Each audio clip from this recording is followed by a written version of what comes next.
Vamos en este vídeo a presentar algunas ideas que se requiere conocer antes de comenzar a elaborar nuestra unidad didáctica, herramienta fundamental de trabajo en la escuela.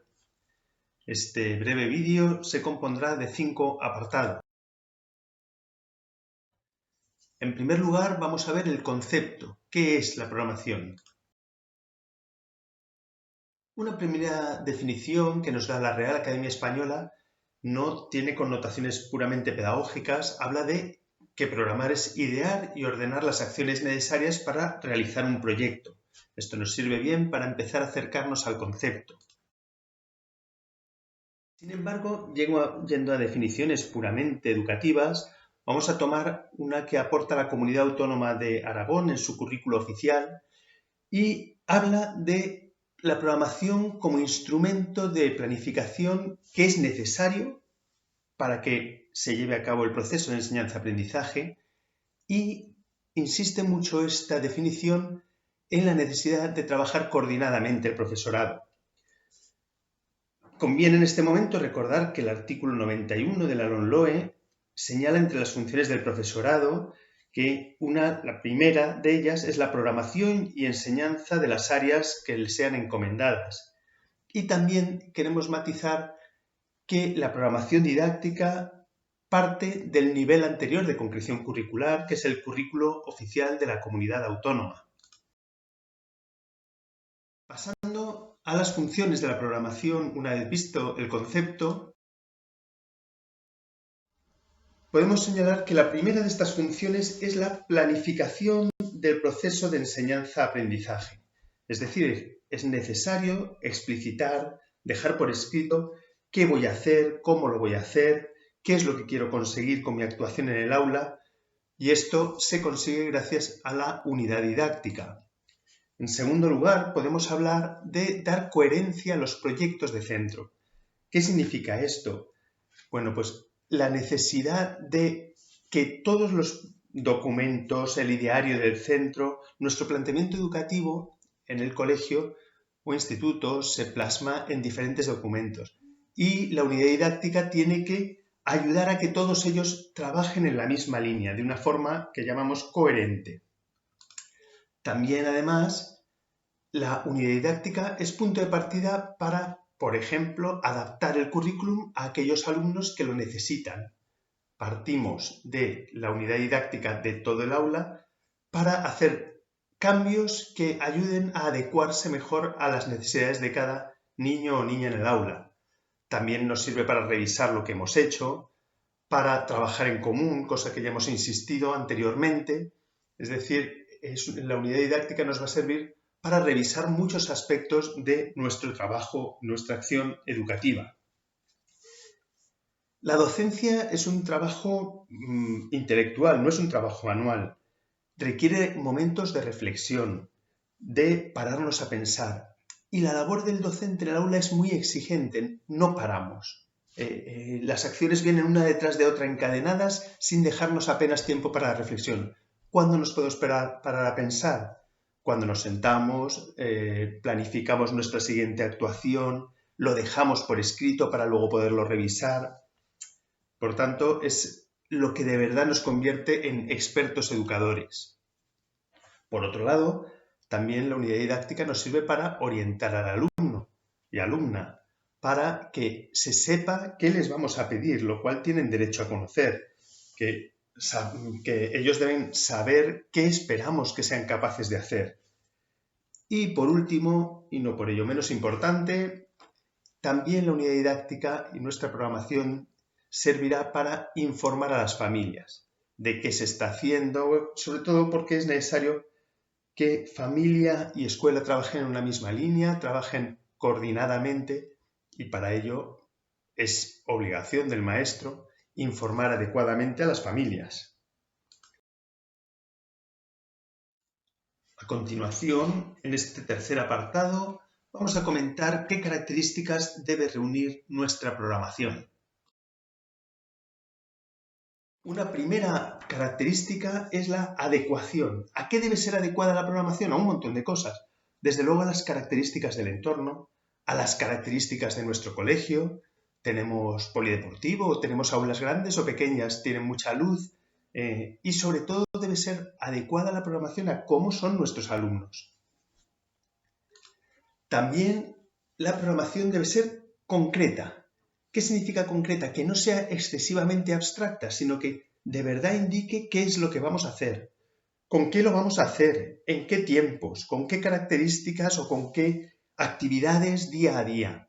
Porque si no va a ser un documento que no nos oriente, que no nos ayude a estar tranquilos cuando llegamos al aula, porque sabemos lo que vamos a hacer exactamente. Por otro lado, la programación tiene que ser coherente. ¿Qué significa coherente?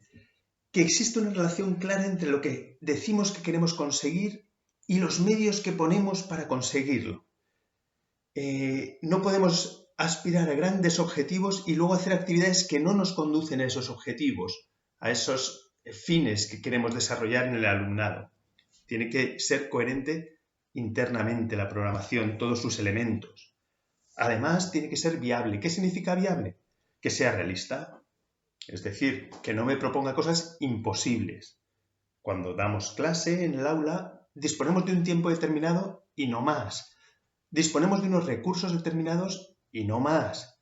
Por lo tanto, que sea viable significa, de verdad tengo en cuenta aquellos recursos, tanto humanos como materiales, como organizativos, con los que cuento. Y aunque hemos dicho que debe ser concreta la programación, también a la vez debe ser flexible. Es decir, que sea concreta no significa que sea rígida. Significa que me da el marco de actuación, pero cuando es necesario cambiarlo, porque en el aula ocurren muchas cosas con las que no siempre podemos contar de antemano, somos capaces de adecuarnos, de flexibilizar lo que hemos propuesto en nuestra programación escrita para poder realizar o introducir modificaciones. Antes de disponernos a escribir nuestra programación, deberemos cumplir una serie de requisitos que vamos a detallar a continuación. Es decir, antes de empezar la programación, deberemos, por ejemplo, conocer el tema. No podemos programar un tema de matemáticas si no conocemos el contenido propio de las matemáticas.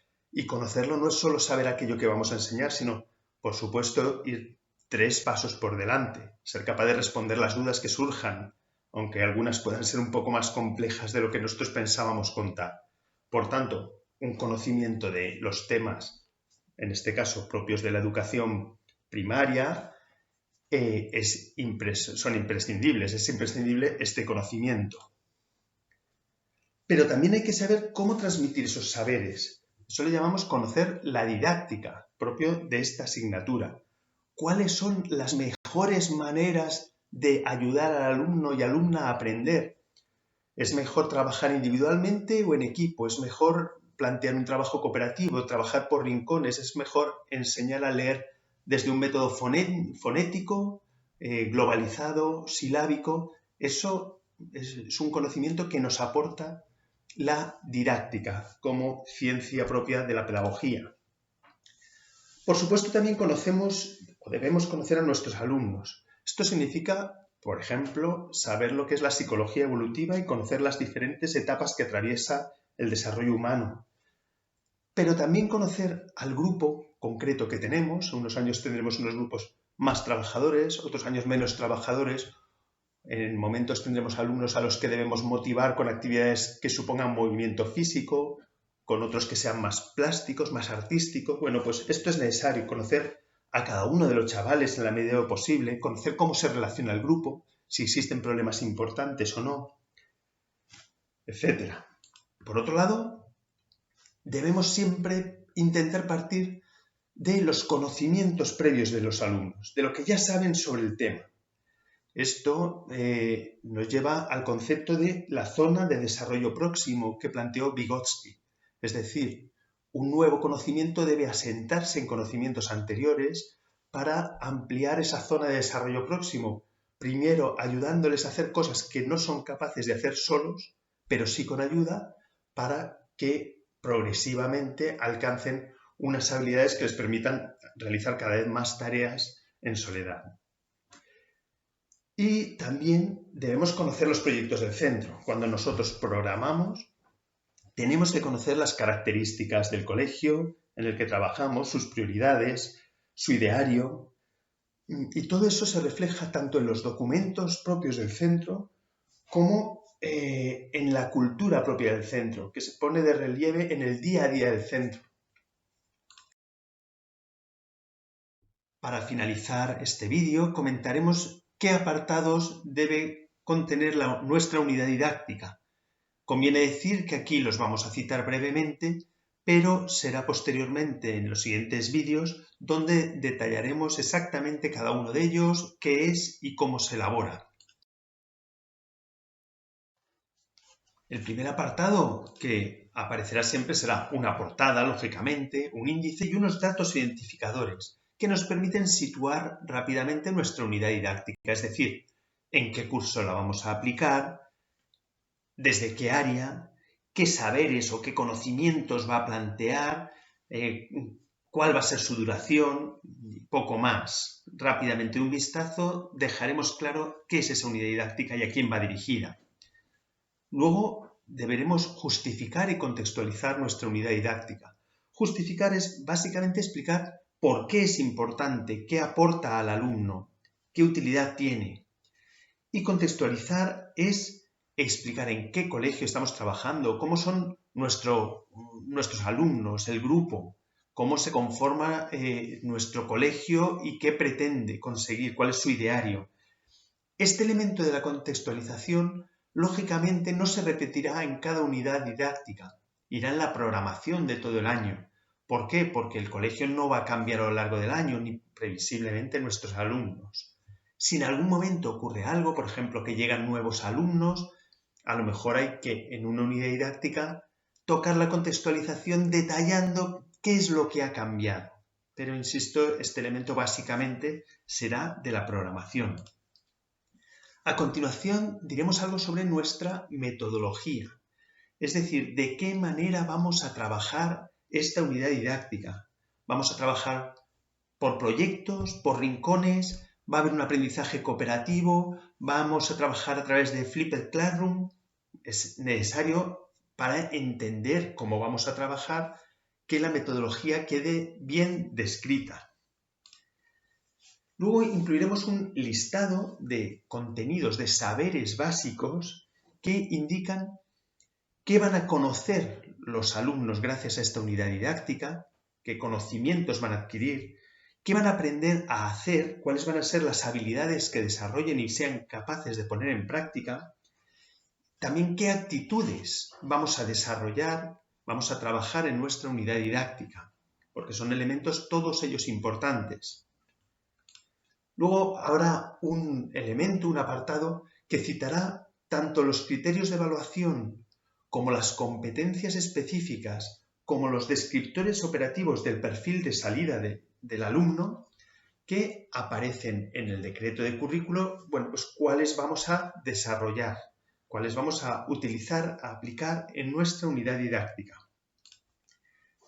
A continuación describiremos nuestras situaciones de aprendizaje.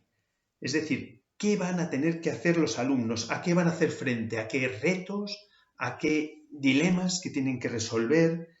Y para ello, primero los introduciremos las situaciones de aprendizaje, diremos cómo son, las describiremos brevemente y también incluiremos aquí las fichas elaboradas, los materiales que vamos a dar a los alumnos, las presentaciones que vamos a utilizar para que la unidad didáctica esté completa y cuando el año siguiente la queramos utilizar podamos cogerla y la tengamos casi hecha. Por supuesto, cada año realizaremos pequeños ajustes, pero la base la tenemos que tener y no partir cada año de cero, que es otra función, otra característica importante de las unidades didácticas. Luego incluiremos la evaluación. Ya esto no es lo mismo que hemos dicho anteriormente con los criterios de evaluación. En esta evaluación ya diremos cómo vamos a evaluar la unidad didáctica en la fase inicial, el conocimiento previo del alumno, cómo vamos a hacer una evaluación procesual para ver cómo van aprendiendo, cómo vamos a hacer una evaluación final para ver qué se ha adquirido y qué no se ha adquirido. Esta evaluación final, además, a lo mejor nos conduce también incluso a una calificación. Explicaremos el porqué de esta evaluación, por qué elegimos evaluar de esta manera. Podemos incluir las fichas de evaluación, lo que van a rellenar o hacer los alumnos también para ser evaluados, o unas rúbricas que nos permitan saber qué tienen que conseguir los alumnos y que orienten al alumno hacia ello. Y por último, también debemos ser capaces de evaluar la propia unidad didáctica. Supongamos que ningún alumno ha aprendido nada. Hombre, pues puede que nadie haya trabajado, no se hayan esforzado, no tengan esta capacidad, pero a lo mejor lo que debemos plantearnos es, esta unidad didáctica tiene errores. Pues, ¿cómo lo vamos a evaluar? ¿Cuáles son esos posibles errores y esos aciertos para mejorarla año tras año? Y para terminar también incluiremos una bibliografía de lo que hemos utilizado para diseñarla y en los anexos incluiremos todo aquello que, digamos, no cabe en los apartados anteriores, pero nos ha sido útil para elaborar nuestra unidad didáctica o hemos utilizado o vamos a utilizar. Bueno, esperamos con este vídeo haber aclarado tanto el concepto, las funciones, características de la programación, como también cuáles son los elementos que a partir de la próxima clase o del próximo vídeo vamos a ir trabajando en detalle.